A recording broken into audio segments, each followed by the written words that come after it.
Well, thank you guys for joining. This is Brian Loughlin with Intelice Solutions. We are very honored to have Tom Fafinski in with us today. He works with Virtus Law, and he will be talking about the liabilities associated with cybersecurity challenges we have today. So we're honored to have him.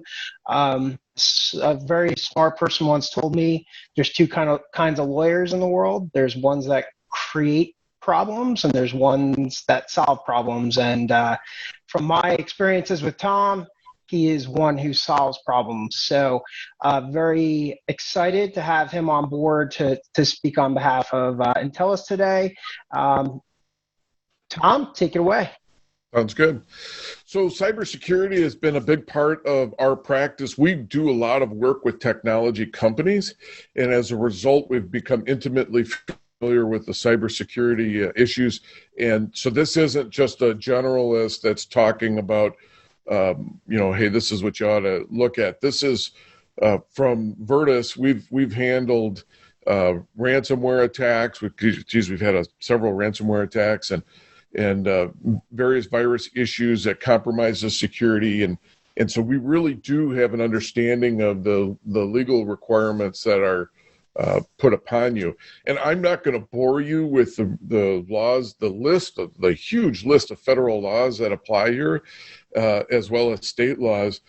I'm actually just going to start talking to you about what you need to do and what you need to be concerned with.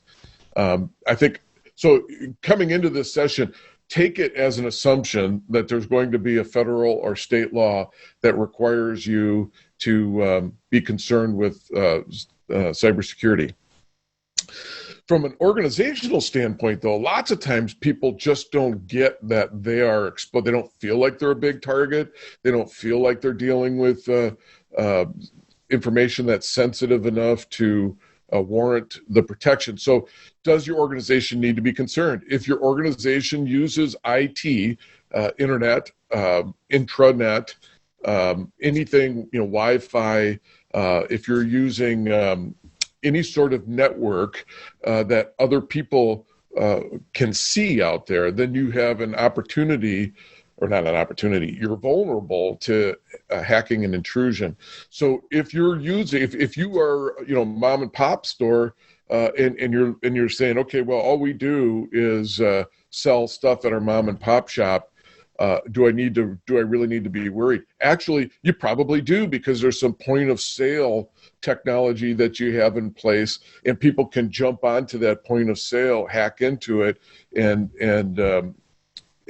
gather information, personally identifiable information. We'll go through that in a little bit.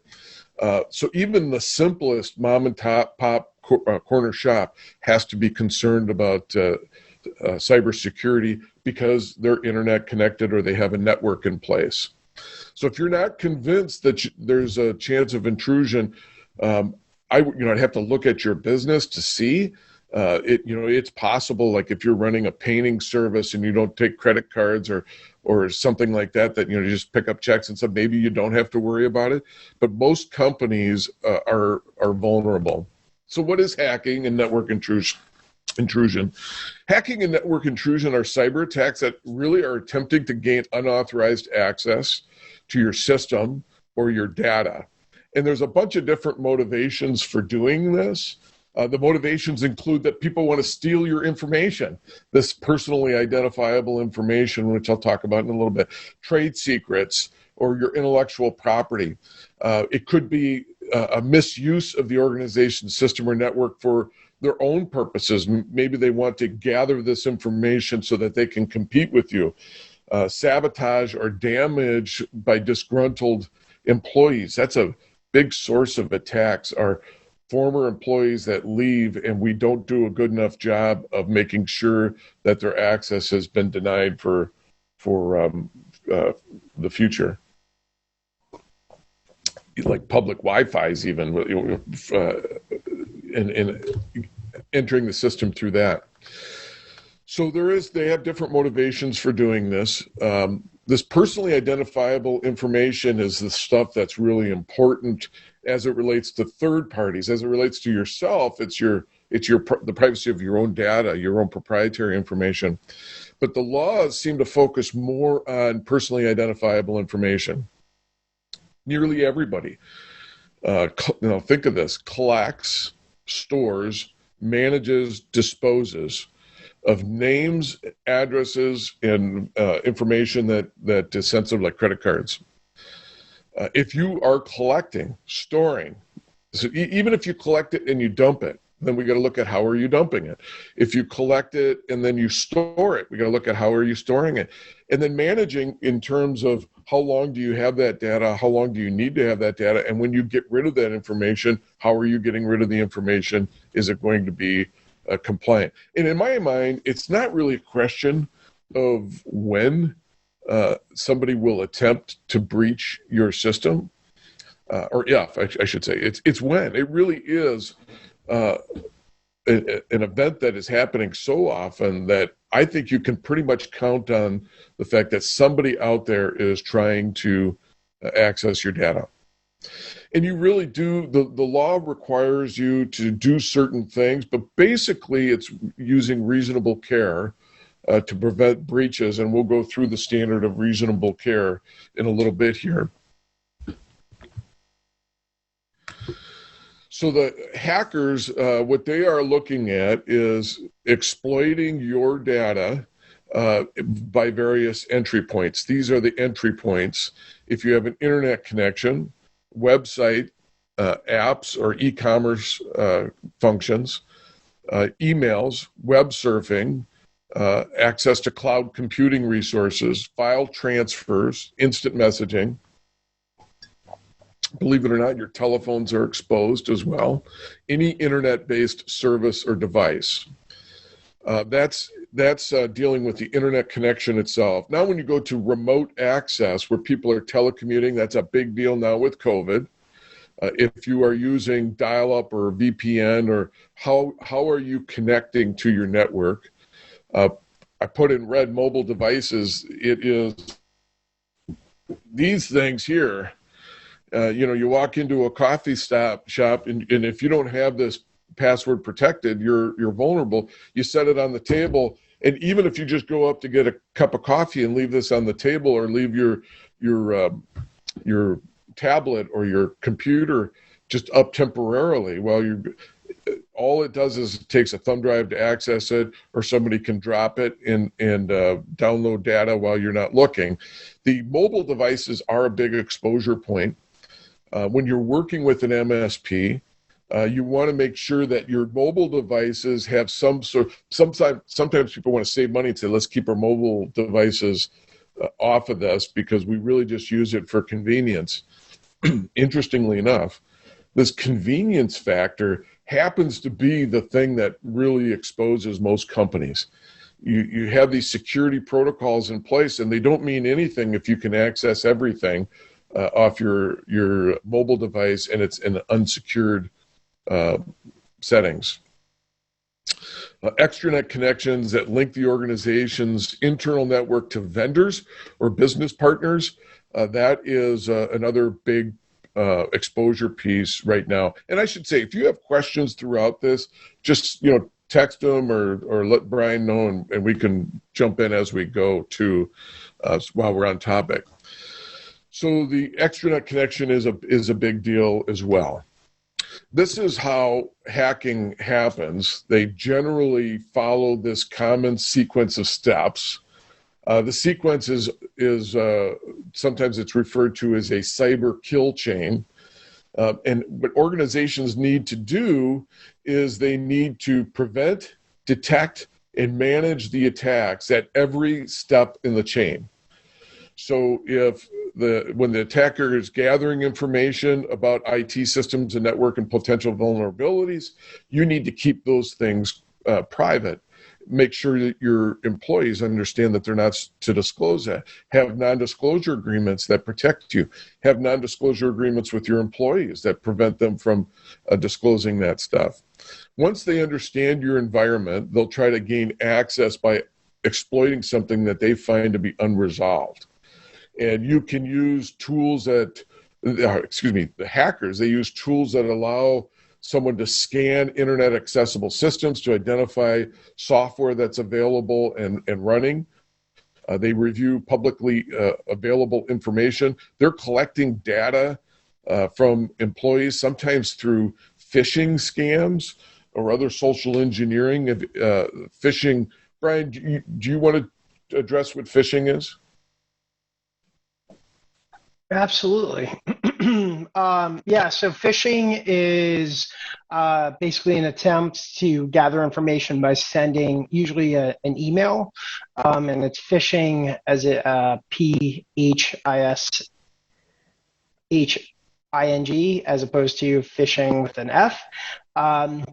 Really, it's kind of doing what that kind of phishing is kind of throwing out that lure, hoping someone will bite on it. And it is sending an email to a lot of different organizations, a lot of different users, and hoping that you'll click on something usually so that they can gather information about you or get this personal identified information off of you, or God forbid some sort of credit card information or social security, that kind of thing. So we, for most of you on this call, we put into place some things to prevent that from happening, but it is still a threat that's out there. So and the phishing can take forms that are really, unique.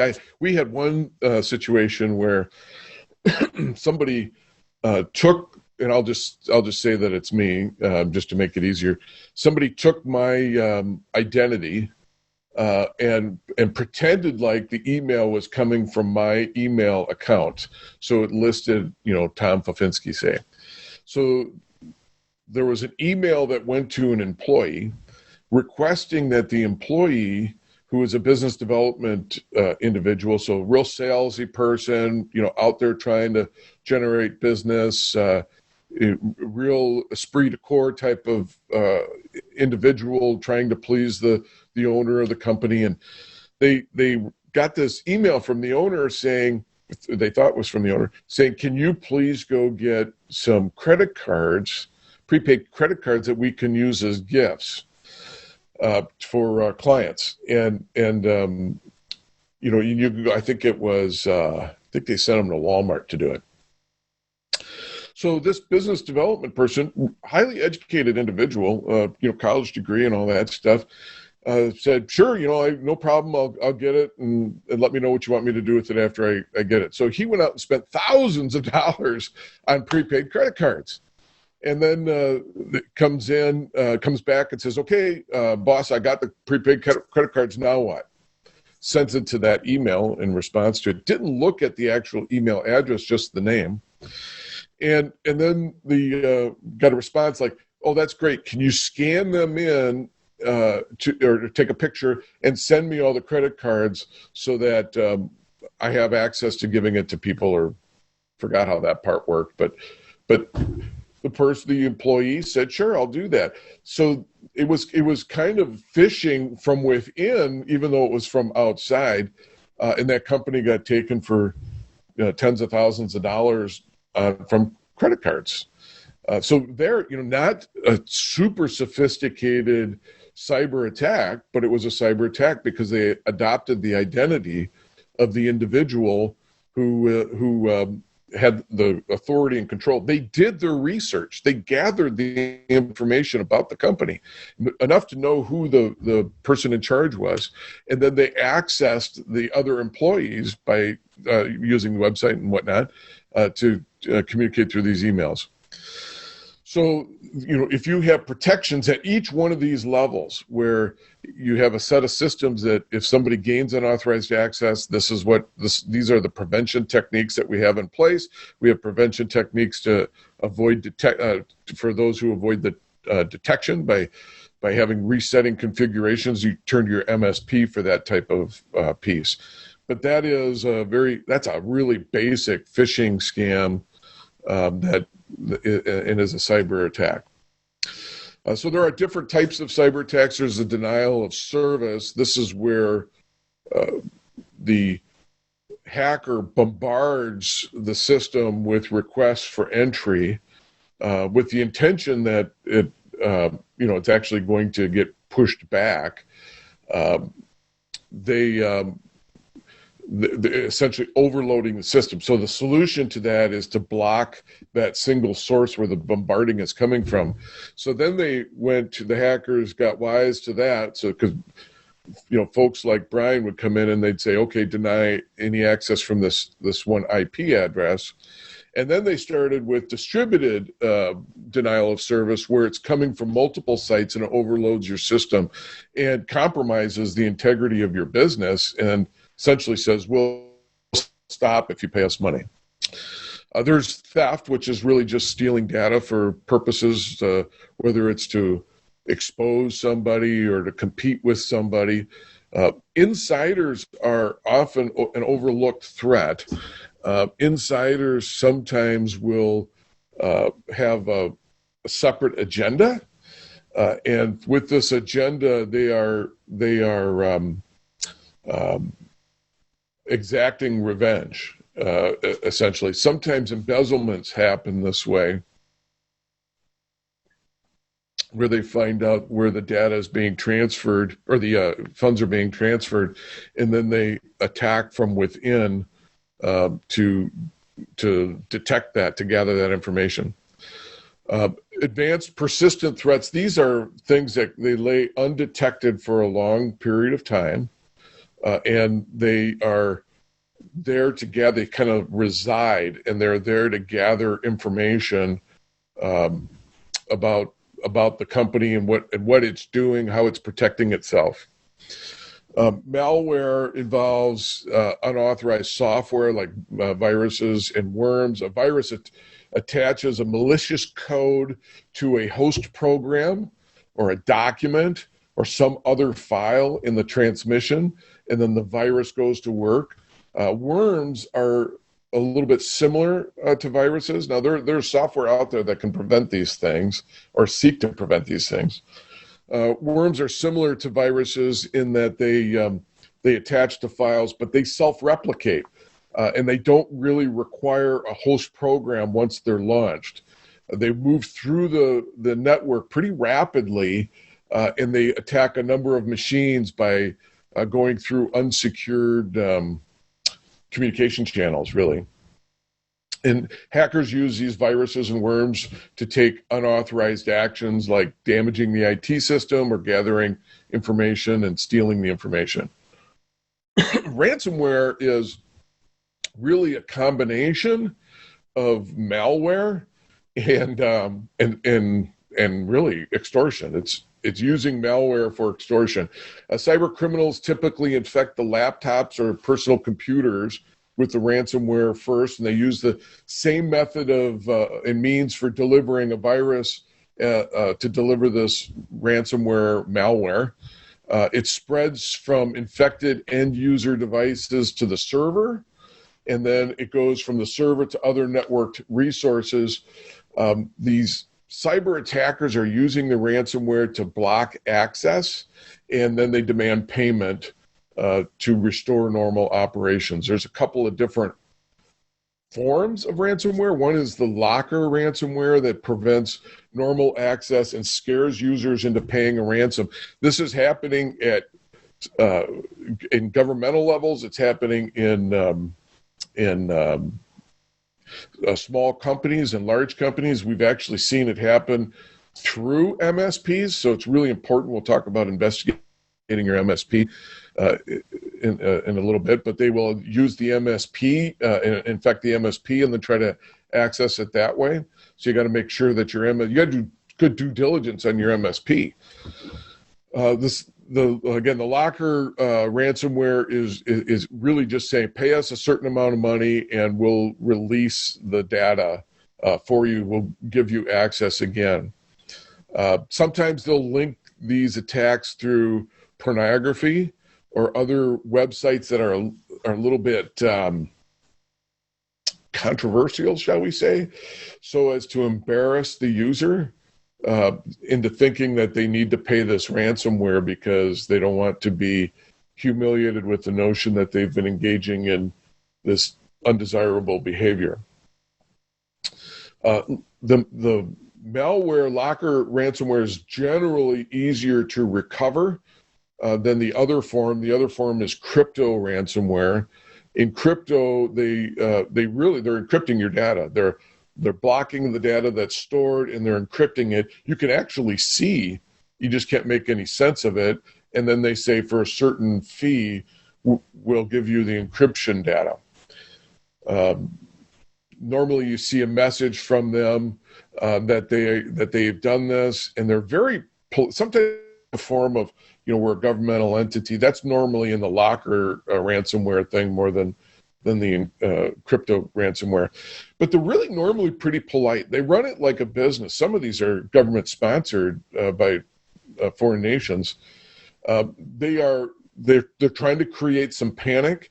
Have you watched, Brian, I'll talk to you because I know you can converse with me. Have you watched Homeland? They had an episode where there was a crypto. I have not. I don't think I've seen that one, but very familiar with it, with just working with clients and seeing what's out there. So they try to create this panic from the client. So they do this countdown timer, and they say you have X dollars or X time, and if you don't make payment, your system is going to explode, and you feel this pressure to send the money. And they're pretty savvy in their negotiation. They start out high. So we had one where it started out, I think, at $3 million. And the insurance carrier agreed to pay something around $100,000. I can't remember if it was $125,000 or $85,000. It was somewhere in there. So they actually negotiated with them, and the client did negotiated with them, and was able to gather the debt. They want favorable ratings because their business model is it's, and if you research them, they want you to find this. Their business model is that we go do we lock up your data, but we are actually legitimately going to restore your access. We're good in terms of giving you back your access if you pay your money. The hit rate is about, I think it's about 60% that people get restored when they pay the ransom.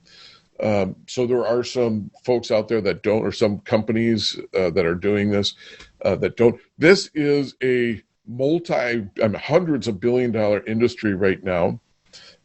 We are seeing attacks probably one every 4 months. Maybe we're seeing one of our clients, and we've got a lot of MSP clients, but it's not like we're a firm of 6 lawyers and 7 staff members, so it's not like we're huge or anything like that, and we're seeing it happen that often.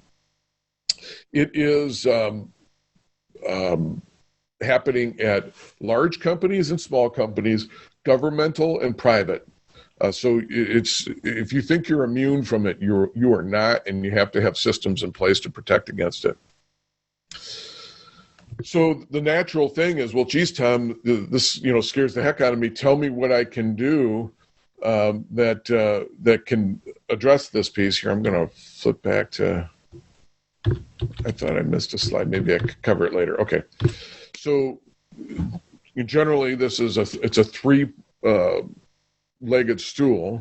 When there's a breach, it happens in one of these following areas: administrative protections, physical protections, and technical protections. Now, keep in mind that most MSPs are there for the technical protections. They know a lot about the physical protection and the administrative protection, and they can coach you and consult with you, but they're not there. So the physical deals with your physical facilities. They're not there to be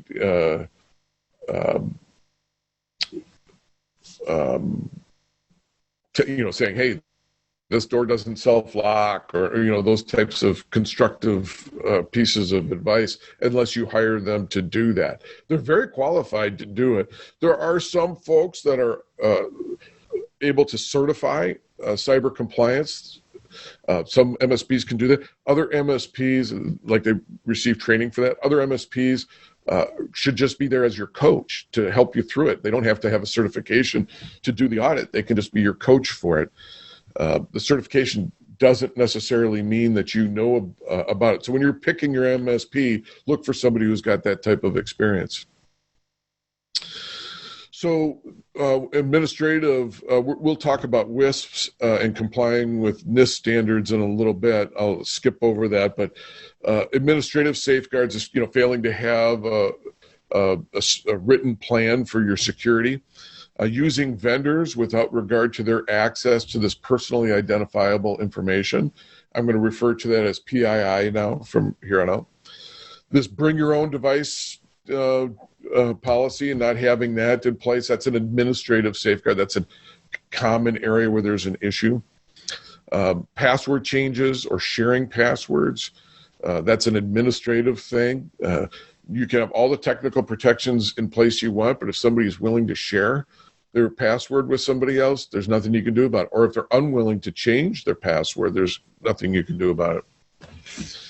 Providing information to only those that know. And this is a really common piece where companies have not segregated information by those who need to know it, and everybody has access to the whole. So what you really need to do is say, and it's pretty simple to segregate the data. And Brian, Brian, would you want to talk a little bit about how you can segregate data internally so that you can keep access away from people that don't need it? Yeah, so just simple, what everyone wants to have their administrative kind of rights over their computer, just managing rights around what people need as opposed to what they necessarily want is something we definitely focus on. So having access to install certain programs and that sort of thing. It's a balancing act. It's it's going from having just protecting yourself and then having access to do everything. And so we deal with that with a lot of our clients. It's very common for an owner or an executive to want full rights to install anything possible on their computer. And it's not necessarily in the best interest of those organizations for that to happen. So there are certain policies and structures we try to put in place to get approval on those types of things and have some sort of management and structure around that. There is absolutely no reason for your salesperson to have access to financial performance of the company. That's an example. We could segregate that data. You just have to have a plan for it. One of the common embezzlement techniques, I don't know if you guys deal much with embezzlement, but you should have controls for that too. But one of the common pieces is in a small company, mail comes in, and it's the receptionist that's opening the mail. They are posting, if it's a check, they'll take the check down to the office manager and all that stuff, and they'll post it. Invoices the same way, but it's flowing through that receptionist. Does that receptionist really need to have access to the information from the accounts receivable? Because if they post a credit in the accounts receivable, that could be a problem. If cash comes in, for instance, and $1,000 comes in cash, and now they post it and give credit to it in the accounts receivable program, but pocket the dollars, that would be a potential internal theft using cyber. The other common one is making up vendors. We had one case, and it actually was a technology company that suffered a $1.1 million embezzlement, and it was through fake vendors. Vendors were created with names that were similar to other vendors. They'd send out invoices, they'd receive the payments. The internal person, which was a clerk, approved the invoices, and it skated through the CFO's review because it looked like a legitimate vendor. And so they were able to abscond with 1.1. That particular employee had a significant gambling problem, and the company never recovered those funds. So it can be a big danger. Holding on to data too long is an administrative safeguard that's really a big deal. How many times have you thought to yourself, well, do I really need this data, and should I get rid of it? This is really, really an important piece, because if you don't need the data, get rid of it, destroy it. If you're holding on to it, you're really exposing yourself to liability if somebody accesses that personally identifiable information. And the customer or employee says, what are you holding on to that data for anyway? I was terminated. Why do you need my social security number anymore? That type of thing. You exposed me to this threat. Storing information on unencrypted devices, again, circumventing security in a legitimate, honest attempt.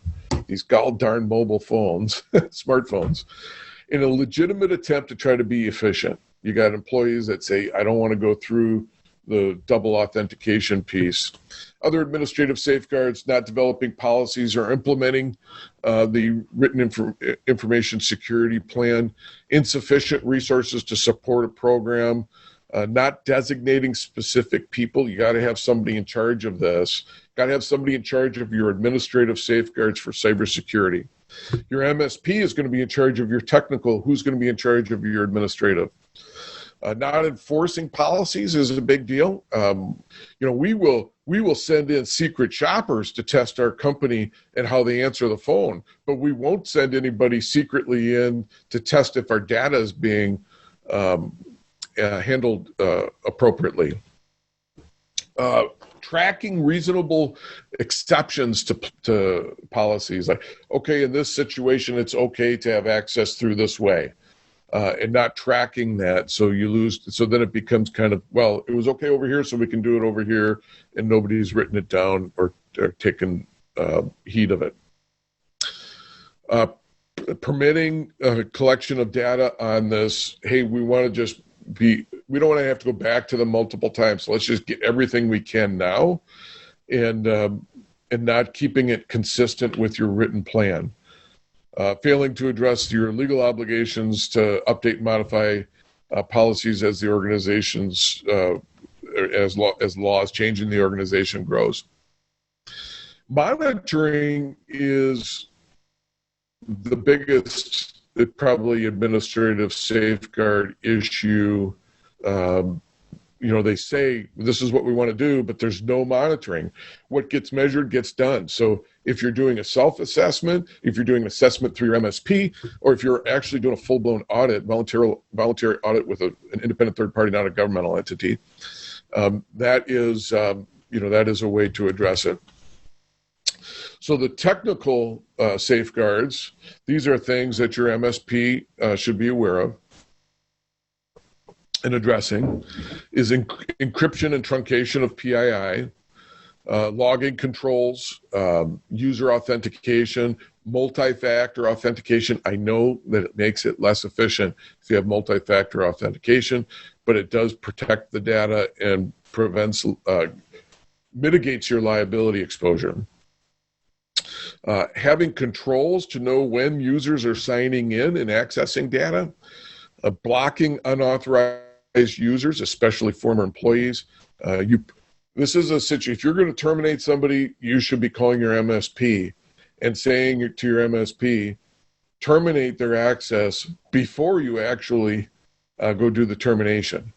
If they try to access data and they find that they're not able to do it, they'll just bring it to your attention. It's better to have that than to have a 15-minute delay be an issue. We had one situation where a former employee was terminated. The supervisor said, I'm going to give you 15 minutes to go gather your stuff, and I'll walk you out the door. Unsupervised. Person went back, checked to see if the MSP had shut off the data. The MSP had not shut off the data, which is why we were involved. And the employee destroyed it doesn't take that long to destroy data, and it had about 13 minutes of destruction before the supervisor came in and said, "Why aren't you packing your stuff?" Hadn't spent any time packing anything, was just destroying data. So fortunately, the MSP that we were representing was able to recover a lot of that data because they had a good backup storage plan. They actually had multiple levels of backup, which was really great. And it limited the exposure for both the employer, the customer, and the MSP. Data loss or leakage prevention software. There's some software out there that helps with storing and managing. Remote access is another technical safeguard that your MSP, you want to work with an MSP who has a great deal of experience with that. You want to have continuous monitoring and security controls to detect whether or not there's suspicious events that are occurring. You want an MSP that's going to regularly place security patches, actually as a part of their routine, where they are advising you of that or scheduling that. The technical safeguards is the failure to extend some of these safeguards to portable devices, and I know I've said it multiple times, but it is a big deal. I know the customer says, I don't want to expend the resources to have their tablet be covered because, the tablet works on its own and it'll be great and we don't have to worry about it because they're just using it for convenience.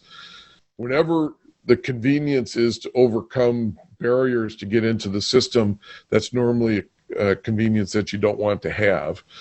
But I would caution anybody from taking a Surface and saying, I'm not going to have my Surface or my iPad covered by the MSP program. Multiple sites, you have some issues with multiple locations, as well as this whole COVID crisis, the work from home deal. There is exposure if you're transmitting data. Attaching a file to an email, for instance, and it's not encrypted. There are secure channels to do that through, and you should work with your MSP to investigate how secure your transmission of data is happening, transmission of files. Then there's the physical. Now we're off the MSPs and we're back onto the end user.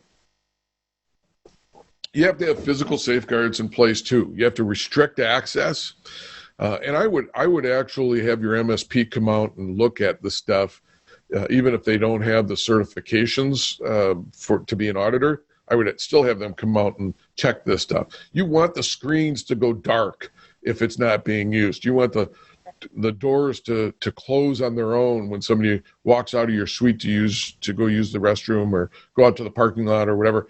You don't want people to be able to access it through that way. So it really is, a physical issue too. It's not just people who are super smart cyber hackers that are accessing. That you really can have somebody that's relatively a novice when it comes to coding and technology, be able to access it if they attack it through physical safeguards. So when you have an event is when PII is lost or stolen. Either it's an employee that's taken it or a third party, like somebody outside of the company. This is an event that creates legal requirements. The legal requirements are to notify, and we'll go through that in a little bit. But it's common. It happened to Home Depot. Home Depot, they had a self-checkout lanes and a malicious software that became known as, I think it was Backoff. Do you know that, Brian? Is it Backoff? I don't know off the top of my head, okay. But I know there was an issue there. Yeah, I think the software is called Backoff or something like that. But they attacked the the credit card and debit card numbers by going through the self-checkout lines, and they actually had software that was gathering the information and transmitting it. So this, for Home Depot, it was mainly on the payment system and their self-checkout lanes, but it happens in other ways too. 4 million cards were taken from Crystal, some restaurant chains called Crystals, Moe's, McAllister's Deli, and Schlotsky's. And that was all through this credit card data gathering stuff. P.F. Chang's had a data breach in 2014. It affected 33 restaurants. It stole computer or credit card information from 60,000 different customers. It is back off. I'm certain it's called back off. Now that I think of it, because Dairy Queen also had it, and it was all the point of sale malware. There's 395 Dairy Queen stores, all with this back off software. So they're gathering this information. Fazio Mechanical is actually the one that's responsible for the Target breach. Remember back here where I say allowing terminated employees or contractors to continue to access facilities and records containing PII. They weren't terminated. They were just, Fazio was just a vendor of Target. It was an HVAC vendor of all things. They accessed the system through their HVAC vendor, and they accomplished the breach that way. We have unauthorized access by unauthorized persons. We saw that with the very famous Sony breach that was sponsored by North Korea, where they accessed their system in retaliation for the mockumentary on the leader of North Korea. I forgot his name, Kim Jong-un or whatever. So it happens all the time. In most jurisdictions, there's a notification obligation. Most state jurisdictions, but federally there is. Whenever there's just been an affected customer, they don't actually have to have a identity theft occur or the breach of the information leading to damages before the notification requirements occur. And when you're notifying, you have to notify the people that are affected, the customers, employees, or third parties. You also have an obligation to notify law enforcement and credit reporting agencies and even business partners when you have this breach. So it can be a very humiliating set of circumstances professionally for you to have a breach. So it does pay from a reputation standpoint to address these items. The National Institute of Standards and Technology, NIST, published a framework for improving critical infrastructure cybersecurity pursuant to an executive order by President Obama. It organizes the industry standards. It does not make them law, but it does have seeks voluntary compliance, and it has become the standard of care when it comes to cybersecurity for companies. Now, this is something that not the MSP has to have, but something that the company itself should have in place. So many people think, well, geez, the whole NIST thing, that doesn't apply to me. That applies to my MSP. You could hire your MSP to help you with it, and they'll do a good job helping you outline it and whatnot, but it's actually your responsibility to have it.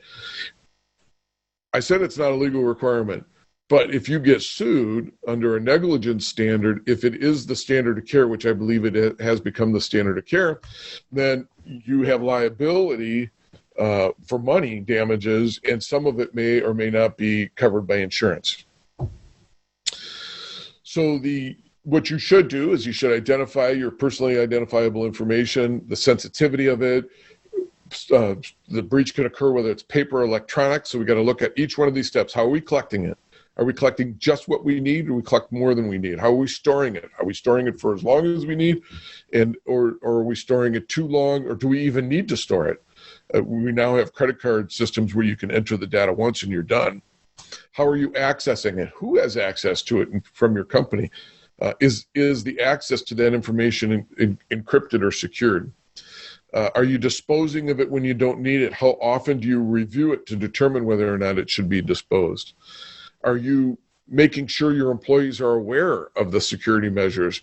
Are you identifying the safeguards and sharing them with the employees so that they understand how important it is? If you're retaining this PII, you really should have a good reason for it. You should set it out in writing while you're retaining it. Requiring assessments or reviews with each department, because you should have these things set up by department, because not every department needs access to the other information. You should have that peer review going on with identifying gaps in security protocols or attempts. So you may have, marketing may actually be able to share with finance what finance is missing and allow finance to plan for that gap. And then really, look for an independent review. When you get sued, I should say, if you get sued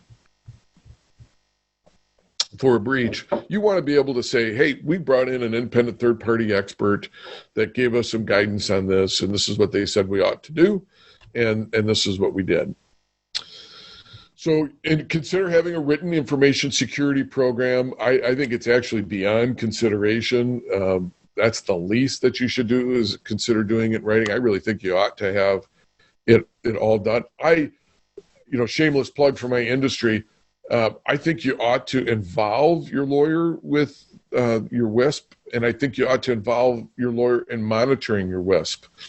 We had a recent case where we had a third-party cybersecurity compliance company coming in and doing the inspections of this big company, and I'm trying to remember the name of the company, and it wasn't a case that we did; it was in the press, and it'll come to me. But they had this compliance company come in and do the reviews on a regular basis. Smart thing, good thing. They're trying to be really good. But what happened is they identified the gaps. They said, here are the problems that you have. So now the customer has a list of issues that they need to address.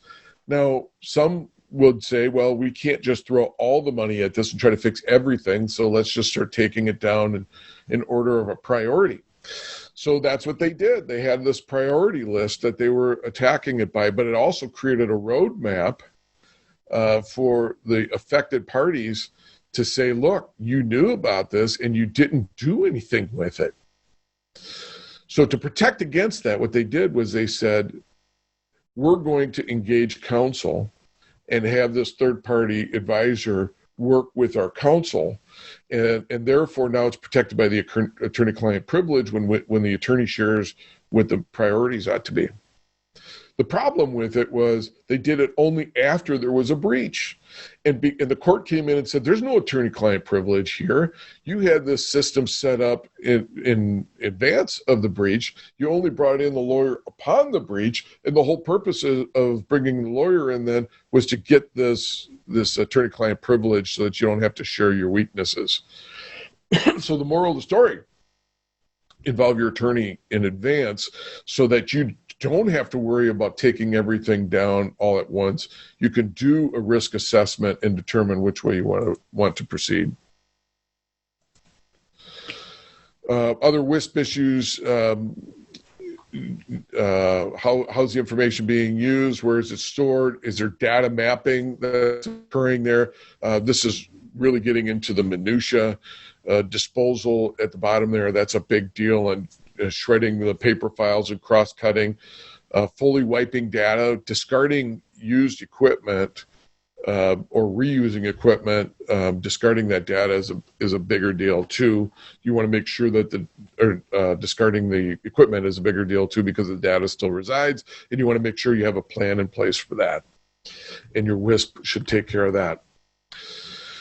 If the MSP is involved in your company, if you don't have your own technology department, you have to have all of these issues in place as it relates to your MSP having access to the data.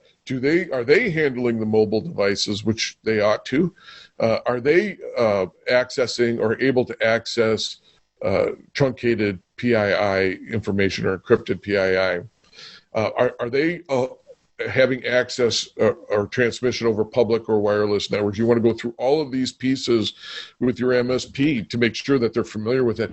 To tell you the truth, I would rather, as a company, I would rather work with an MSP that had a security breach and dealt with it than one that never had one, because they would have a better understanding. I want to know how it worked out too, what measures they took permanently to fix those issues. But I think that is a bigger deal. Picking the right MSP, do they have a WISP? What are their security protocols? What precautionary measures have they taken? To ask them about their administrative and physical and technical safeguards. They're going to have the technical probably wrapped up, but understand what they're doing administratively and physically.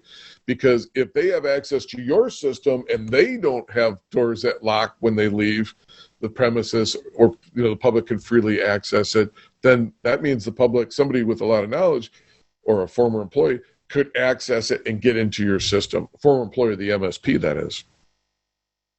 How do they limit the access to data? How do they train their workforce?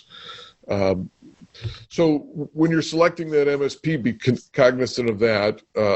Also understand how the services will be provided, the specific technologies, the locations that they operate out of, if they have multiple locations, the IT infrastructure that's being used, whether they are on a cloud-based system or on a physical system on your site, whether they subcontract to other third-party providers. Most MSPs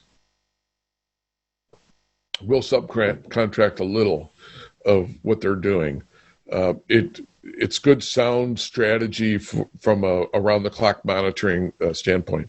And there's no problem with having a third party, so long as that third party doesn't have intimate access. Many clients of my customers of my clients, so I represent technology companies, many of their customers don't realize that there's a third party out there that's doing some portion or has some access portion, and they are saying, well, wait a minute, what are you talking about? When we're negotiating a contract is when I find out that they don't know, because we're talking about indemnification and that type of thing. I'm like, well, what third party would have access to it? Well, we do have subcontractors. You want to do due diligence to ensure that the MSP is capable of the security measures, that the MSP periodically reviews their security protocols, that they are helping with audits or other disclosures in conjunction with an attorney. That's a shameless plug too, but I for my industry. But I do think that if you have an MSP that's willing to do some help with you for the administrative and physical aspects of cybersecurity, that they, that's a good thing to have them experienced with that, because their recommendations will then come through that attorney and be protected. If your MSP comes up with an off-the-wall suggestion too, you want to be able to ignore it. If it's out there in a report to the C-suite, you can't really ignore that if there was ever an intrusion based upon that. Whether they have an incident response plan, whether they routinely test, if they have experience with complying with laws. Again, the data breach, I would prefer to work with an MSP that had the data breach, because they're more likely to be in a position to respond. It's a very scary thing when it happens. 2 weeks go by like that, and very little sleep by anybody involved. So to have somebody who's been through that before and understand, especially in the ransomware setting, I think is a benefit. You have to have contract terms with your MSP that they'll meet or exceed your organization's own practices, that they'll adhere to your policies and procedures as well, that they'll comply with applicable laws and industry standards, that they have defined safeguards, and that those safeguards can't change without an amendment, and that they are addressing industry standards. You only want your MSP to have access to the data that they need. So think of it as hazardous material. you want them wrapped up in a hazmat suit if they're going to have access to some of this stuff. That hazmat suit is really made up of the contract, the non-disclosure agreements, and the master service agreement that you have with them has to create that hazmat suit. You really don't want to give them anything that they don't need. So if they're saying we need access to the following, then ask them why, and don't just offer up blanket access. The contract clauses, define who the authorized persons are, define what PII is, define a security breach, actually adopt the standard of care. You can define it in there. All of these pieces are good terms to have in your contract with your MSP. Certain contracts have performance requirements in them or service level requirements, and we can deal with that in terms of the cybersecurity as well, and ask them about that.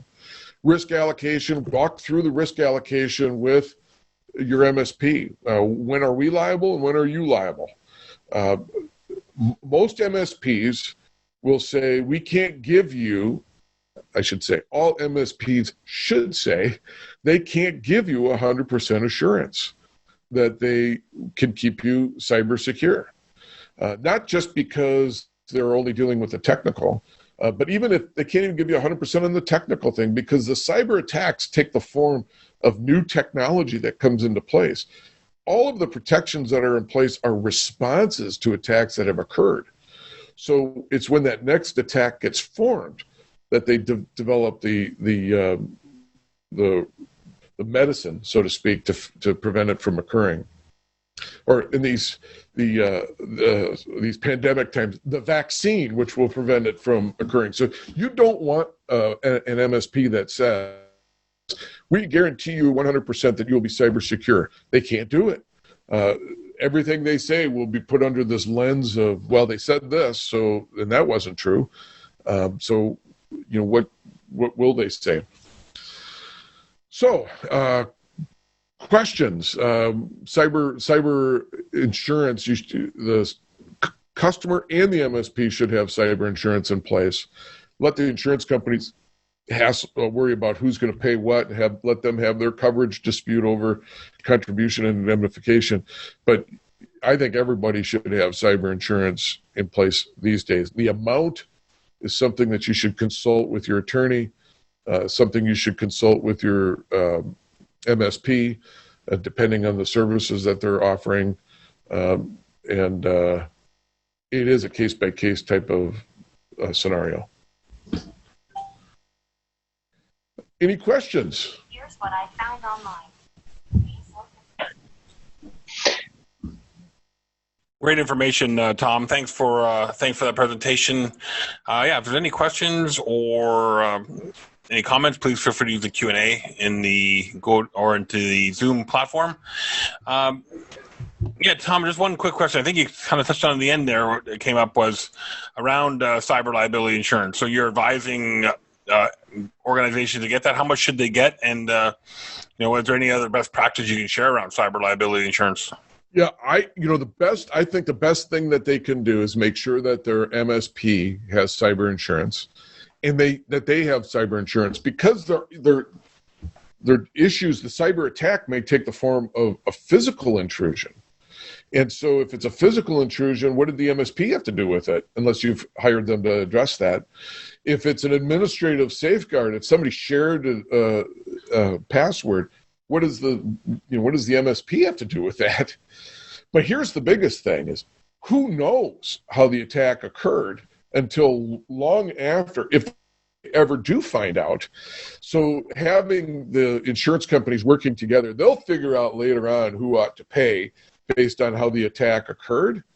But I think it's really vital for an organization to have that coverage. And it's not just any old cyber insurance coverage. Chubb Insurance just won a declaratory judgment action, and it was a big company too, and the name escapes me.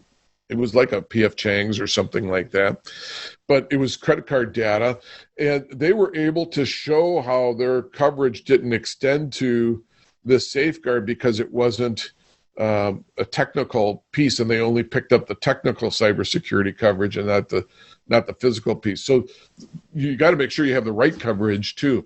The amount of coverage really depends upon the data that you're collecting and who you're collecting it from. But if you look at, okay, well, if somebody does identity theft and you have supplied them with the information sufficient to allow them to do the identity theft, what's that worth?